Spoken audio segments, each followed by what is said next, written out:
This video is brought to you by Mint Mobile. Switching to Mint Mobile is the easiest way to save in 2024. Wireless plans are $15 a month when you purchase a 3-month plan. To get this new customer offer, go to mintmobile.com/Murrell. Additional taxes, fees, and restrictions apply. See Mint Mobile for details.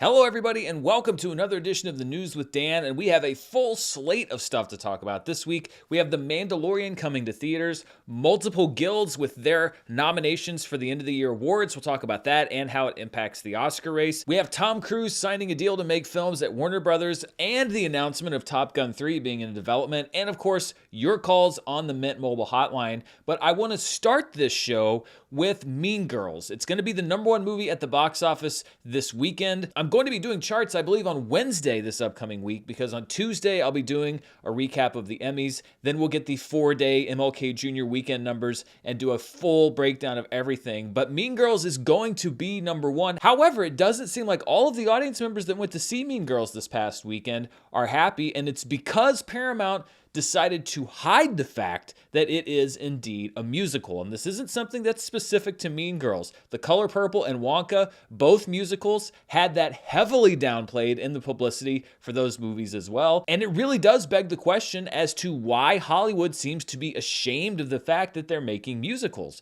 Now, the economist in me says that it's because musicals have not been doing well in recent years. Cats bombed, although it wasn't a very good movie. In the Heights, I thought was a good movie that didn't do well. West Side Story, well received critically, did not do well at the box office. Dear Evan Hansen did not do well at the box office. Now, to be fair, a lot of those movies were released in a cycle where theater going was very much on the comeback, but it seems very obvious that right now Hollywood considers musicals to be pretty toxic box office wise, which is crazy because there was a time when musicals were the bread and butter of Hollywood, but that was decades ago. And so with Mean Girls and some of these recent films, the studios are trying to play it coy. They have a little musical note in the A on the poster of Mean Girls and saying like, oh, well, it's a new twist. Or in the case of The Color Purple, it's a bold new take on The Color Purple. They're basically doing anything but saying the word musical and hoping that by the time audiences figure it out that they'll be okay with it. But things seem to have somewhat significantly backfired for Paramount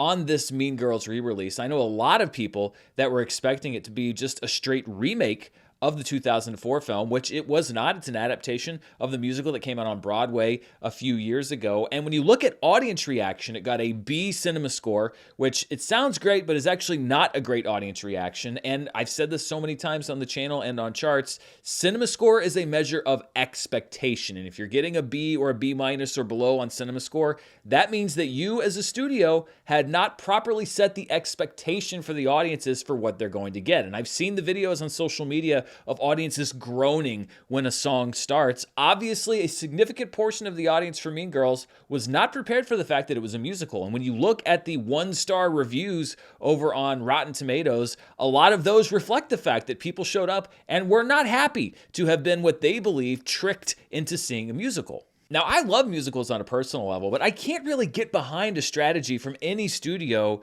to deceive audiences, thinking like, oh, well, once they're in the door, they won't mind. They'll like it. Maybe they will, maybe they won't. And we have gotten hit musicals in the last 6 or 7 years. La La Land made a lot of money. It was a musical. The Greatest Showman made a lot of money. It was a musical. But I went back and looked at the marketing for both of those movies, and they were very upfront about the fact that they were musicals. They had music from the movie in the trailer. Mean Girls had music in the trailer that wasn't even from the musicals. They used a pop song in the trailer instead of an actual song from the musical. So it really seemed like an active deception campaign. And I guess I can see the strategy on Paramount's part. This was originally going to go to streaming, and they decided back in September to put it out in theaters instead. And I mean, this all ties back into streaming and everything else, the economics of it. This was obviously Paramount saying, well, this whole thing about it being a streaming draw, it doesn't work economically, so let's put it out in theaters. But it doesn't seem strategic that they hid that this was a musical. It seems to me like an act of desperation, like Paramount saying, okay, we can cash in on this Mean Girls intellectual property, but we don't really want people to know it's a musical because that might drive some people away. So let's just sell it like it's Mean Girls again, and we'll get people into the theater. Sure, that might work on opening weekend, but you have to know the jig's going to be up within a day or two and that people are going to know what's going on. And I think that this is actually bad strategy from the studio or any studio that tries this, because yes, maybe you attract more people at the beginning, but the more that you lie to people or they feel like they're tricked or deceived or whatever, or that they can't trust a studio when they're promoting a movie, that makes them even less likely not only to go to that movie, the one that you're promoting, but to go to any movie, because they may say, well, I don't know, the trailer for that movie looks good, but remember the trailer for Mean Girls? That looked good too, and they didn't even say it was a musical, so what if it's the same kind of thing? You know what? I'm not going to watch it. I'm going to stay home, which is honestly what the studios wanted from the audience 2 or 3 years ago. And this is really just such a bigger picture thing, because in 2020, 2021, 2022, what we saw were the studios trying to get people to stay home and subscribe to their streaming services. And now they're doing everything they can to get people out of the house and back into theaters, because they're not making as much money on streaming as they were before. And Mean Girls is a very specific case about a very specific strategy from Paramount, and by extension, Warner Brothers with Wonka and The Color Purple, to try to mass market a movie that has niche appeal, potentially. Now, Wonka has done pretty well. I think it's probably because it's the least musical-y of the movies, and because it's directed at families. I think that family audiences are more forgiving of a musical film. And why is Hollywood hiding these musicals? Why didn't they just come out and say that Mean Girls is a musical? Because they were afraid they were going to scare people away, and they're trying to make as much money as they can in as abbreviated a window as they can. I'm sure somebody's probably going to get a pat on the back at Paramount for getting $30 million worth of box office on the opening weekend of Mean Girls, but what's going to happen in the weeks and months to come? Short-sightedness has been the enemy of Hollywood studios for the last few years. Maybe they think they're winning the war now, but it's very possible that they might have just lost another battle. All right, let's move on to awards season, which is officially now in full swing. We had the Golden Globe Awards last week. I had my recap video for that right here on the channel. This past week, we had 3 big guilds announce their year-end nominations: the Screen Actors Guild, the Directors Guild of America, and the Producers Guild. The Writers Guild, as I mentioned last week, they have a delayed award season calendar due to the strike. But let's look at the guild nominations that we do know of and how they may affect or might provide some clues into what the Oscar race is looking like. And let's start with the Screen Actors Guild Awards. First of all, the nominations for Best Cast of a Motion Picture were for the casts of American Fiction, Barbie, The Color Purple, Killers of the Flower Moon, and Oppenheimer. And The Color Purple being here, that's actually the only good news, really, or one of the very few bits of good news that The Color Purple got this week in the awards race. The ensemble cast of The Color Purple being here does, in my mind, at least keep a flicker of a hope alive that it is going to perhaps be able to get that Best Picture nomination. Last year, 4 out of the 5 nominees for the Best Cast Award at the Screen Actors Guild Awards went on to get a Best Picture nomination. The only one that got a Best Cast nomination that was not nominated for Best Picture was Babylon, which was largely overlooked at the Academy Awards entirely. In the Best Actor race, the 5 nominees were Bradley Cooper in Maestro, Coleman Domingo in Rustin, Paul Giamatti in The Holdovers, Cillian Murphy in Oppenheimer, and Jeffrey Wright in American Fiction. The big surprise here was that Leonardo DiCaprio from Killers of the Flower Moon did not make the cut. He was considered by many to be fairly close to a lock in this category, but I've got to be honest, I didn't walk away from Killers of the Flower Moon especially enamored with DiCaprio's performance in the film. I thought that he was good in the film, but it wasn't one of my favorite performances that he's ever done. So this could be a bit of a move away from Leo. All of those other 5 nominees are entrenched as frontrunners already in the race. One actor that was maybe trying to stage an upset bid was Andrew Scott in All of Us Strangers. He did not make the cut in the Screen Actors Guild race, but we'll see if he has that closing speed when it comes to the Academy Awards. Last year, the SAG Awards went 4 for 5 on Best Actor. 4 out of their 5 nominees got the Oscar nomination. They gave Adam Sandler a nomination for Hustle. The Oscars swapped out Paul Mescal for Aftersun. In the Best Actress race, Annette Bening in Nyad, Lily Gladstone in Killers of the Flower Moon, Carey Mulligan in Maestro, Margot Robbie in Barbie, and Emma Stone in Poor Things were the 5 nominees. It was a good sign for The Color Purple that it was in the Best Cast race. However, Fantasia Barrino not being nominated here in this Best Actress race perhaps indicates that overall support for the movie is a bit low. Sandra Hüller not being nominated for Anatomy of a Fall and Greta Lee not being nominated for Past Lives, and the inclusion of Annette Bening shows that the SAG Awards are perhaps a little more inclined to include the established names in the Best Actress race, and we'll see if that translates over to the Academy Award race. Again, the actors in SAG aren't the only ones who are in charge of who gets the Oscar nomination, and they only went 3 for 5 in the Academy Awards last year. 3 of the 5 SAG Award nominees did get Best Actress nominations. However, Andrea Riseborough and Michelle Williams got the Oscar nominations, while SAG did nominate Viola Davis and Danielle Deadwyler, 2 exclusions that the Academy Awards took a big hit over just last year. Can you believe that? That was a year ago. In the Best Supporting Actor race, the nominees were Sterling K. Brown for American Fiction, Willem Dafoe for Poor Things, Robert De Niro for Killers of the Flower Moon, Robert Downey Jr. for Oppenheimer, and Ryan Gosling for Barbie. Sterling K. Brown's a bit of a surprise here. He's considered a bit of a long shot in this Best Supporting Actor race, and the inclusion of American Fiction also in the Ensemble Award shows that the actors in SAG-AFTRA, at least, seem to really like American Fiction. That would bode well for its Academy Award chances in several different categories, again, because the actors are such a big part of the Academy. Mark Ruffalo not being in this race is disappointing for me because I think that was my favorite performance maybe in any movie last year. So the fact that he didn't make the cut is discouraging for me as a fan of his work in the film. And then Charles Melton from May December also did not make the cut. He could perhaps have early frontrunner syndrome, where he is considered a frontrunner for a supporting actor nomination early in the award season, but he cools down over the award season's length. In the Best Supporting Actor race, though, the SAG Awards also only went 3 out of 5 last year. They nominated Paul Dano for The Fabelmans and Eddie Redmayne for The Good Nurse, while the Oscars decided to nominate Brian Tyree Henry for Causeway and Judd Hirsch for The Fabelmans. And in the Best Supporting Actress race, the nominees were Emily Blunt for Oppenheimer, Danielle Brooks for The Color Purple, Penelope Cruz for Ferrari, Jodie Foster for Nyad, and Divine Joy Randolph for The Holdovers. Penelope Cruz being in the race is a bit of a surprise just because Ferrari has really been kind of a non-factor this award season.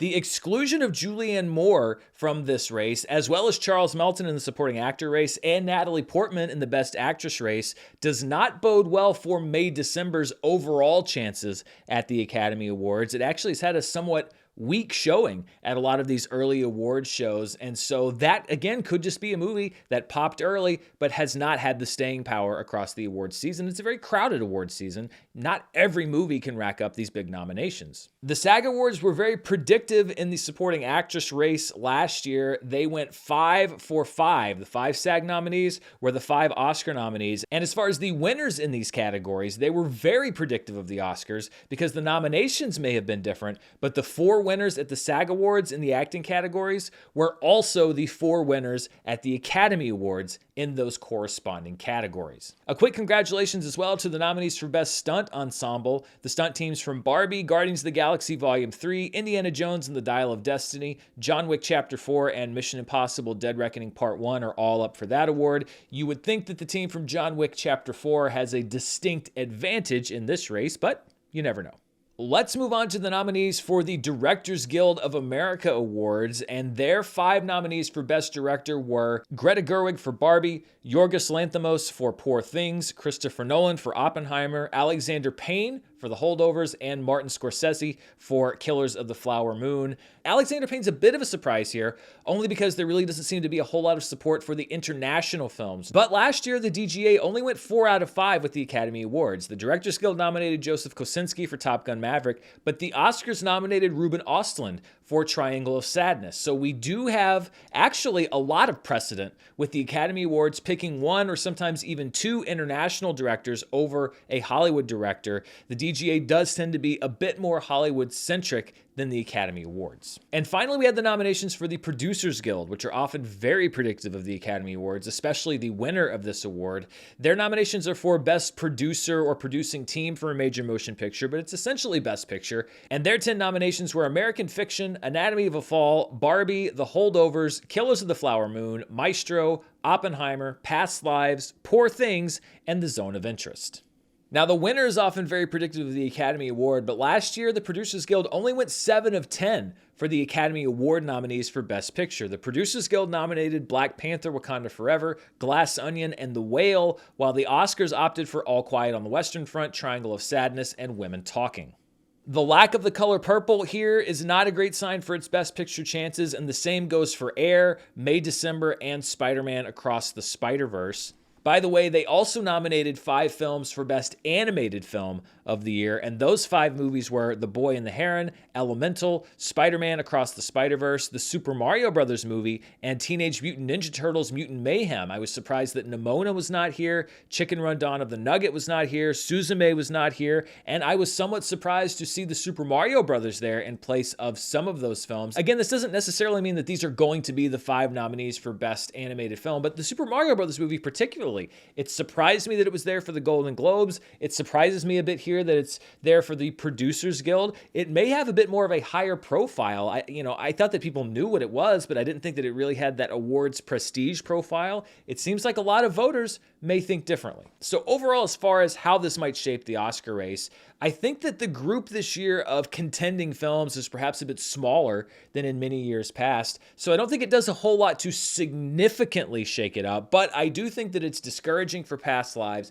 discouraging for The Color Purple. I think The Holdovers is boosted a little bit, and I think that the international films are still wild cards. I don't think they're perhaps as entrenched as they would have been if they had gotten multiple nominations from multiple guilds. So I really think that all of the question marks that we had before, we still have, although I would say that Air, May, December, and even Spider-Man Across the Spider-Verse have taken significant hits to their already slim possibilities that they could snag that Best Picture nomination. But the great thing about awards season is we never know until those Oscar nominations are announced. All right, let's get to a great feature here on the show, which is the Mint Mobile Hotline, where you get a chance to call in and ask your question. And by the way, if you want to call and leave a message on the Mint Mobile Hotline, the number is +1 323 863 3311. Ask your question. I might answer it here on the show. The first question is from Robert, and speaking of the Academy Awards and the Oscars, he has a question about the potential for some record-breaking performances. Hi, Dan. This is Robert from St. Louis, Missouri.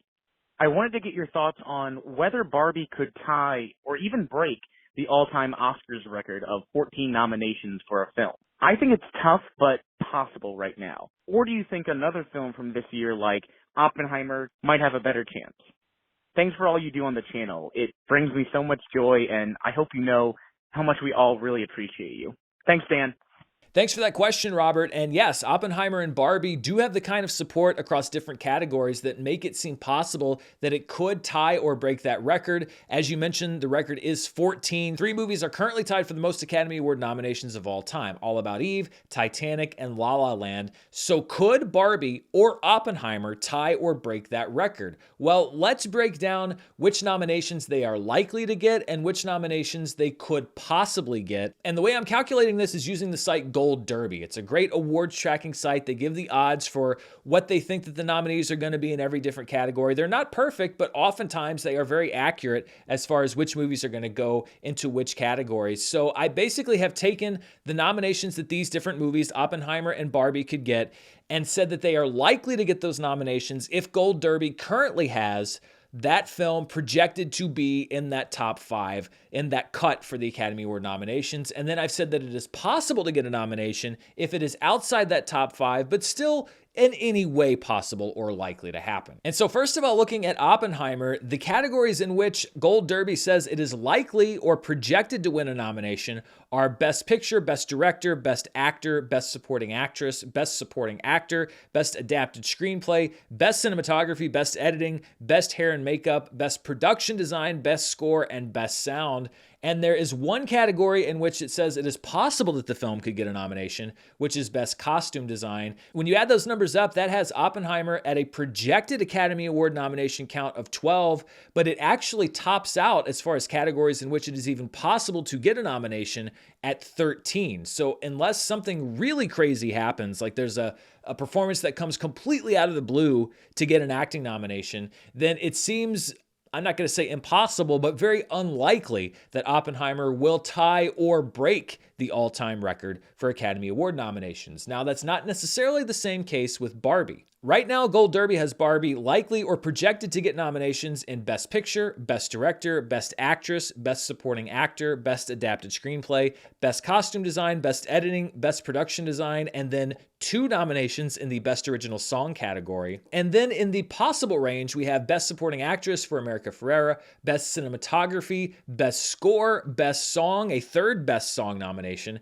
and Best Sound. So currently, as far as projected nominations, Barbie is behind Oppenheimer with 10 projected nominations. However, technically, if Barbie were to run the table, it could get 15 Oscar nominations in categories in which it is eligible and stands a reasonable chance, which would beat the all-time record. If it loses out on one of those categories, it would tie the all-time record. But to do that, to tie the record, it would basically have to get nominations in every single category in which it's currently projected to, as well as win 4 of its 5 long shot nominations. So when we're talking about which movie could set the new record, Barbie is the one that actually has a possibility of doing it. Oppenheimer, I don't think is even capable of doing it because there are some categories like Best Original Song where it's just not eligible. The Best Original Song category is what has helped Barbie set records at other award shows. So I would say Oppenheimer, it won't happen. Barbie, it could happen, but not likely. And I think the most likely scenario is that Barbie and Oppenheimer are the 2 leading awards nominations getters on Oscar morning. I think Oppenheimer's going to have the most nominations, followed closely by Barbie. Our next question is from Brad about a subject that is very near and dear to my heart. And don't worry, it's not football again. Hey, Dan, this is Brad. I wanted to call in and pick your brain about Best Buy and their decision in the new year of 2024 to stop selling physical media. Was just curious what your thoughts are when it extends to the importance of having physical media, or do you think it's okay to invest in digital content? Thanks. Bye. Thanks so much for that question, Brad. And yeah, if you know me, you know that I am a huge proponent of physical media. I still buy 4K and Blu-ray discs. I have a closet downstairs with a movie library that I've shown off here on the channel. And I will keep buying physical media for as long as they keep selling physical media because it grants me ownership. And when you say, is it worth investing your money in a digital collection? My answer is no. I don't think it's worth investing your money in a digital collection for a couple of reasons. Number one, the studio can go in and change that digital file however they want at any time that they want. We talked about this last year with The French Connection and how there were certain versions that were streaming that had been edited and we didn't know who did it. We still don't really know who made that content cut. And even if you buy a film, the studio can go in and say, all right, well, here's a different cut, or we made this edit, or we did something else. They are absolutely within their rights to do that. And there's nothing that you can do about it. You don't own a single final finished version of a film once you buy that movie. You own whatever version the studio says that they're going to give you.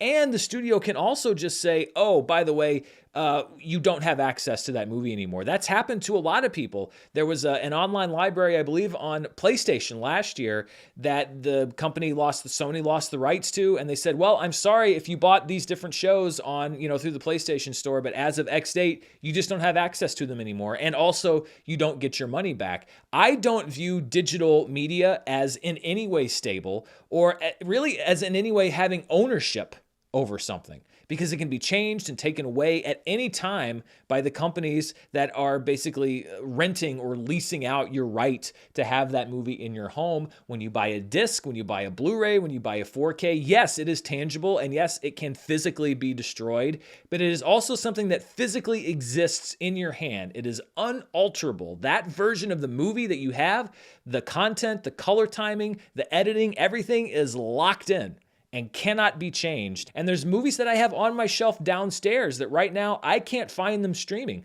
If I wanted to rent or stream them somewhere, I couldn't because the rights are in between different multinational conglomerates. So, a lot of people laugh at me and they say that I'm old or old-fashioned or whatever, or I'm a dinosaur because I collect physical media, but I will continue to collect physical media as long as I can because I see it almost as an act of preservation.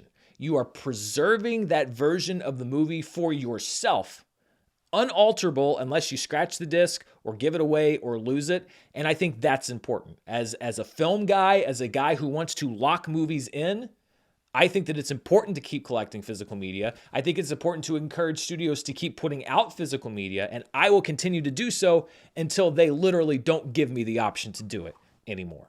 Thanks so much to everybody who called in on the Mint Mobile hotline. I've gotten dozens of calls, and there's so many great questions that I haven't answered yet, and I hope maybe I'll get a chance to answer in the future. But please keep calling, and even some people have called and have gotten kind of nervous and have hung up and haven't called back. First of all, please, there's no reason to be nervous. Absolutely no reason to be nervous. Secondly, you can stop and start over. I'm not going to make a fool of you. I can edit it and start the question. Just say, hey, Dan, start the question here.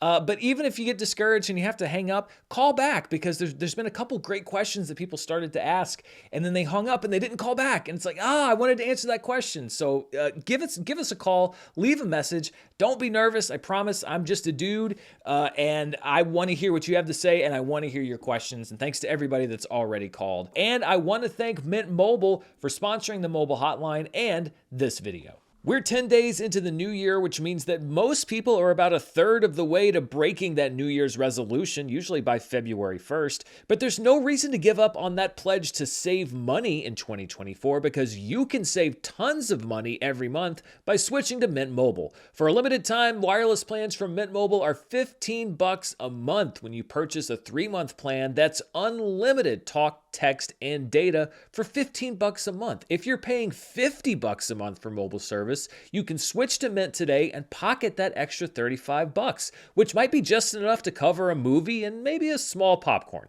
No butter. Or, it can go into your kid's college fund or whatever. The point is, you're saving that money and spending it on yourself instead of giving it to a big wireless provider. You can say goodbye to your wireless provider's monthly charges and unexpected overages. At Mint, all plans come with unlimited talk and text plus high-speed data delivered on the nation's largest 5G network. And you don't have to change your phones. You can use your own phone with any plan and bring your number along with all of your existing contacts. To get this new customer offer and your new 3-month unlimited wireless plan for just $15 a month, go to mintmobile.com/Murrell. That's mintmobile.com/Murrell. Cut your wireless bill to $15 a month at mintmobile.com/Murrell. Additional taxes, fees, and restrictions apply. See Mint Mobile for details. Let's wrap up the show by doing a bit of a quick hit on several other news stories that broke this week, and we'll start with the latest Star Wars news. People have been talking about The Mandalorian Season 4. Well, it sounds like that has now morphed into a feature film. It was announced that The Mandalorian and Grogu will be hitting theaters sometime in probably 2025, directed by Jon Favreau, perhaps in 2026. The release date is still TBD. The only thing that Disney reported is that the movie will go into production this year, although I think it is extremely unreliable to take on face value anything that Disney or Lucasfilm says about when a Star Wars movie is going to get made or released, because how many have they backtracked on at this point? Some additional reporting from The Hollywood Reporter this week claims that this decision was made during the strike, that scripts had already been written for The Mandalorian Season 4, and it was decided to pivot that franchise to the big screen.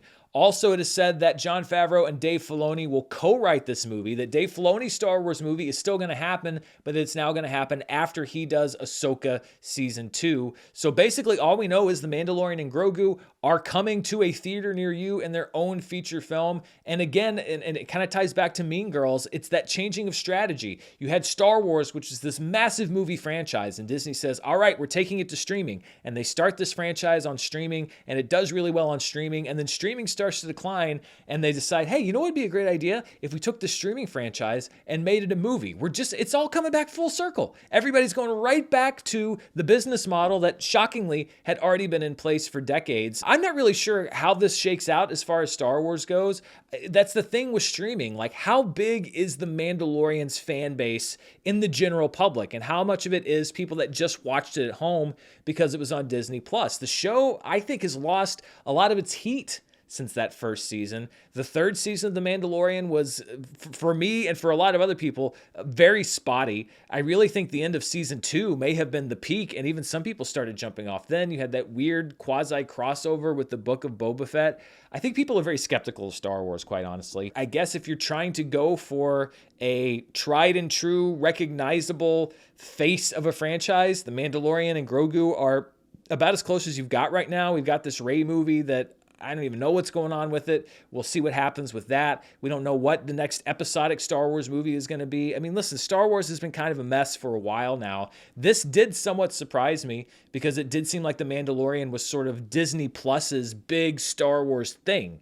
And so now that it's in theaters, again, it's this de-emphasis on streaming that we're seeing because the studios are realizing, well, I guess it's not as lucrative as we thought. Let's try to rebuild the entire system that we just tore down. Two big pieces of news surrounding Tom Cruise. One of them is that he's teaming up with Warner Brothers Discovery to develop new projects. Now, there's nothing specific in development, and reporting has said that it's not necessarily that, he's signed on to make X amount of movies. It's just that Tom Cruise is going to team up with the studio to develop future film projects. It's a bit of a surprise because he'd been working with Paramount, not exclusively, but regularly. And it should be noted that his deal with Warner Brothers Discovery is also non-exclusive. He can go and make movies with other studios. He's just going to focus there at Warner Brothers Discovery. But there had also been reports that there was a bit of a strained relationship at Paramount. That Tom Cruise was frustrated with Paramount because they kept pressuring him to put Top Gun Maverick out on streaming during the pandemic and to shorten its theatrical window, which he did not want to do.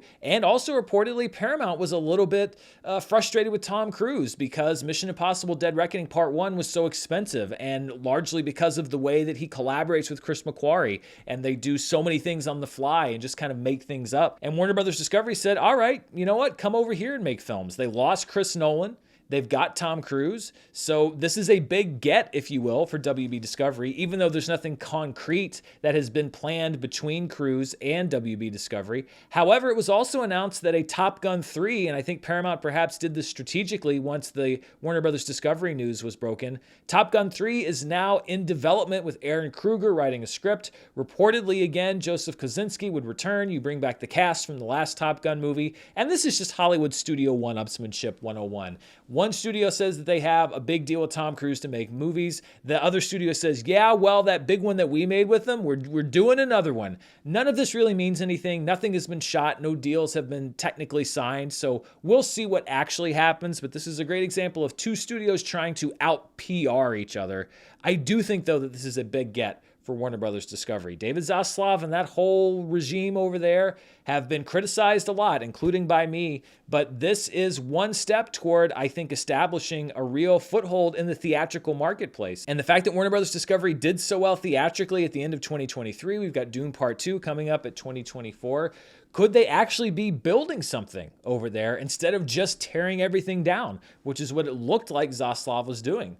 We'll see. And finally, someone exiting a project is David Gordon Green, who will no longer direct the sequel or sequels to The Exorcist Believer. The Exorcist Deceiver was on the release calendar for April 2025. It is now off that release calendar. No director is currently attached. This isn't the biggest surprise. The studio paid hundreds of millions of dollars just for the rights to make Exorcist movies. The Exorcist Believer was not a big hit critically. It did okay financially, but certainly not well enough to justify the investment just to get the franchise rights. And so obviously the studio has now decided to go with a change of literal direction, and we'll see what happens. Do they try to reboot the whole thing again? Do they try to do some sort of a spin-off type sequel? And again, it all goes back to this spending frenzy a few years ago when every studio was desperate to snap up intellectual property that they could make streaming shows and movies about. And that's what led Universal to, I think, overpay for the Exorcist rights. It's a franchise that hasn't spawned a hit movie in decades.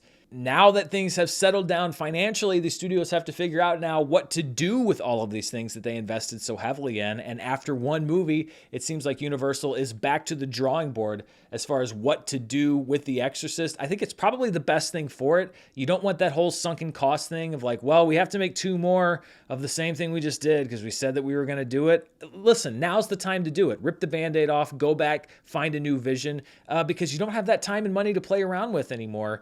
I think that you can still make a good Exorcist movie. I didn't think The Exorcist Believer was one. Maybe this next shot will actually connect. And that wraps it up for all the big headlines of the week. What were some of the things that happened that you wanted me to talk about? What's some stuff you want to hear on the show next week? Let me know down in the comments. Thank you so much for watching me here on the channel and spending part of your day here with me. Stay tuned for even more box office news, movie reviews, and more. Until next time, stay safe. If you're out there in the cold, we got a winter storm moving in here where I'm living. Stay warm, stay safe, and I'll see you then. Bye.